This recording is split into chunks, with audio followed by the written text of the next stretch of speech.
За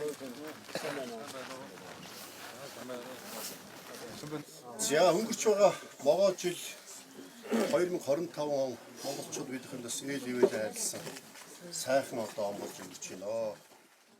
Ховдчууд хизээнээс одоо энэ буян тоолынхаа савдгаа, булган голынхаа савдгаа, хов тоолынхаа савдгаа могоо тарьж ирсэн уламжлалтай төмс хүсэлт ногоо, жимсхэн шева, тамба, алим одоо бисрэг алим, арнит үхрийнүүд гээд бүхий л зүйлийг тарьж оруулж байгаа. Монгол улстай төмс хүсэлт ногоо ялангуяа жимсхэн зүйлүүд бол шалтгаалтай болж байгаа. За энэ сайхан одоо олон сайхан ногоочдын манд дундаас ховд сумын ногооч манай төлөөгийн ах манаас Монгол улсын засгийн газрын дээд шагнал энэ сайхан одоо Монгол улсын авраг тариалан сайхан цолоор шагнагдж байгаамаа. Ногоочд гэдэг чинь одоо бидний одоо бас эзэмшин мэрэгжлийн нэг шүү дээ.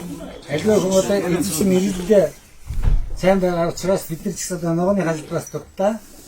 Тэрийг бол одоо аль болох ариухан сайхан одоо цэвэр эзэмшгээр ургахын төлөө хийж байгаа.